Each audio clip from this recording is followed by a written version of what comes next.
music in the background is a kind of generative and evolving structure to accompany this video. I might re-record a slightly extended version with more movement and phrases. I don't know yet. Why make electronic ambient music? Well, I admit it was kind of a clickbaity title because I can't tell you in general, but only from my own perspective, why I'm doing it, and add some context to what I'm sharing with you. You may call me selfish, but the truth is that for the majority of us, self-actualization is the driving force of life.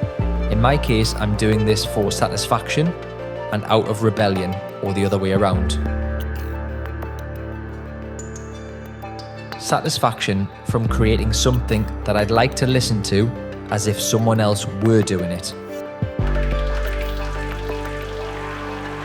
Rebellion, because of the little time I can spend doing this and how niches are treated in apps like YouTube. And like any other artist, I'd like to get feedback in some way. Why ambient as the main genre I'd like to explore? Well, I'm aware that the term ambient has many meanings. For some listeners, it's music rooted more in Brian Eno or Geir Jensen. For others, Aphex Twin or carbon-based life forms, or just any kind of electronic music that is slower than the average techno track.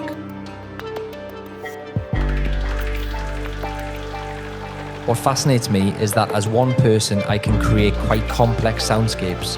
When creating it, I feel like I'm visiting some parallel world, so in some way, doing it gives me more freedom.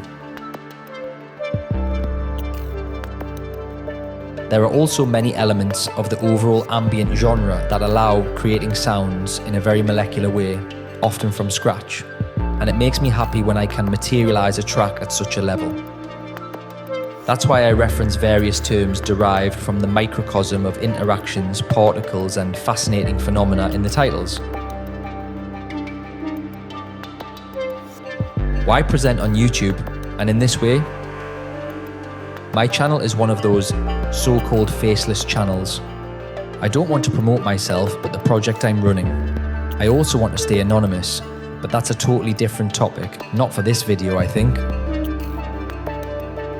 I initially started it with the idea of self-presentation and documenting the moment of recording, performing the track and the gear that I really admire. And I chose to jump on the whole doorless sessions on YouTube bandwagon. But recently, after watching Christopher's video, I realised the context is lost and my motivation is reduced to just gear toying. So big thanks to you, Christoph, for opening my mind. I'll continue doing what I do, but let it evolve. It's hard to tell where and in which direction exactly.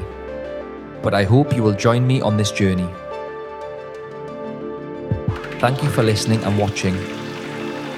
See you soon.